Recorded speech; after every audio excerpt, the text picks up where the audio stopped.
Hello everyone. Tonight, we explore one of history's most terrifying mysteries, a legend born in the French countryside during the 18th century, when a mysterious creature struck fear into entire villages, leaving behind bodies torn apart and stories whispered in horror. Over the course of several years, this beast reportedly killed more than 100 people, and yet its true nature was never fully explained. Was it a wolf? A pack of wolves? A supernatural monster?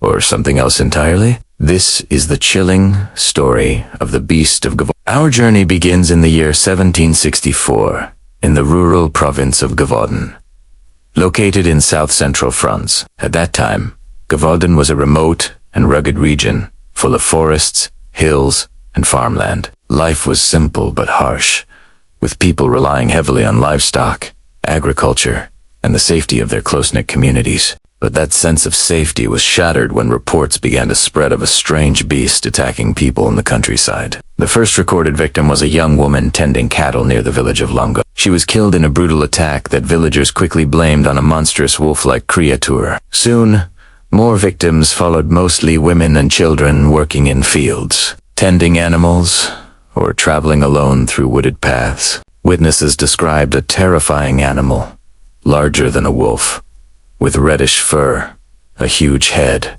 and an unusually long tail. Some claimed it could leap great distances and seemed almost invulnerable to weapons. Word spread quickly, and panic gripped the region. People were warned not to travel alone. Families stayed indoors, fearful of the beast lurking in the forests. Despite the fear, the attacks did not stop. In fact, they escalated.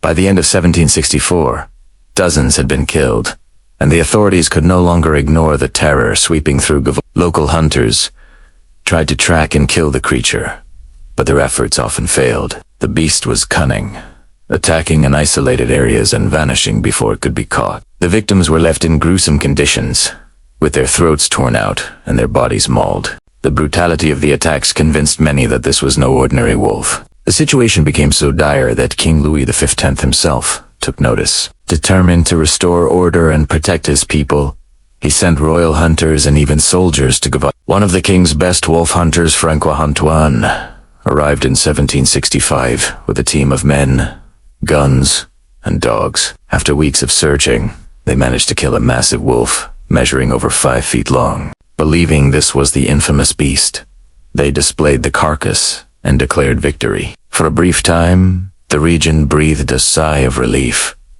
But their relief did not last. Only months later, the attacks began again. The killings were as savage as before, and people realized that whatever Francois-Antoine had killed, it had not been the true beast, or at least not the only one. The legend of the Beast of Gévaudan only grew stronger. Theories began to swirl. Some said it was no ordinary wolf, but a mutant or hybrid. Others believed it was a lion or exotic animal that had escaped from captivity. A few whispered that it was not an animal at all, but a demon or a punishment from God. The fact that the beast often targeted women and children gave the killings an even darker reputation, leading some to believe it had a taste for human flesh. The violence continued for several years. Between 1764 and 1767, estimates of the death toll ranged from 80 to more than 100 victims, with many others injured. The people of Gévaudan lived in a constant state of dread. Entire communities organized armed patrols, and priests declared days of fasting and prayer, hoping to drive away the curse. Finally, in 1767, a local hunter named Chastel became part of the story. Chastel, a farmer and veteran, joined one of the organized hunts.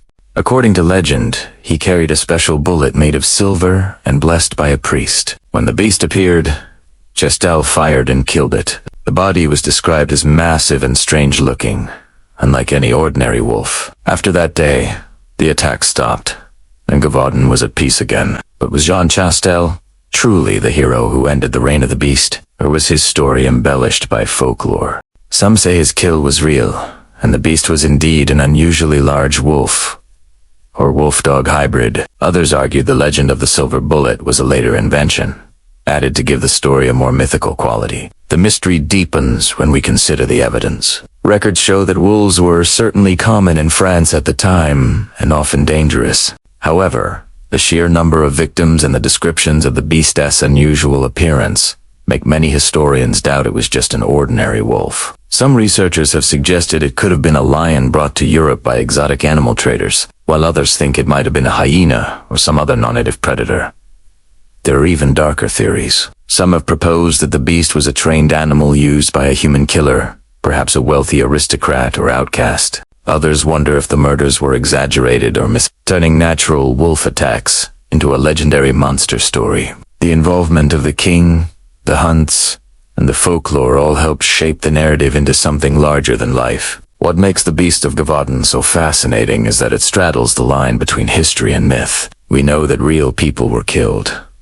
We know that real hunts took place. Yet, the true identity of the beast remains elusive. Was it a wolf, a lion, or something supernatural? The story has inspired countless retellings in books, films, and even modern TV shows, often emphasizing the supernatural or monstrous side of the legend. Even today, the region of Gévaudan embraces its infamous past. Statues and monuments commemorate the beast, and its story draws visitors from around the world. For the locals, it is a reminder of a terrifying chapter in their history, but also a source of identity and mystery. In the end, the Beast of Gévaudan leaves us with haunting questions. Why did it target so many humans when wolves usually avoid people? Why was it so difficult to kill, surviving for years despite countless hunts? And why did the killings stop so abruptly after Chastel's supposed victory? Perhaps it was indeed just a large, aggressive wolf. Perhaps there were multiple beasts, explaining why the killings continued after the first one was shot. Or perhaps, as folklore suggests, it was something more. Something beyond the ordinary, a creature that slipped from myth into reality. As we close this story, picture the dark forests of Gévaudan in the 1760s. Farmers walking the fields with fear in their eyes. Children warned not to stray from their homes, and hunters stalking through the night with torches and muskets. Somewhere in the shadows, a pair of glowing eyes watches, waiting for its next victim. That was the fear the Beast of Gévaudan inspired, a fear that has echoed across centuries. And though the beast is long gone, its legend lives on an unsolved mystery, a nightmare in the history of France, and a chilling reminder of how stories of monsters are born.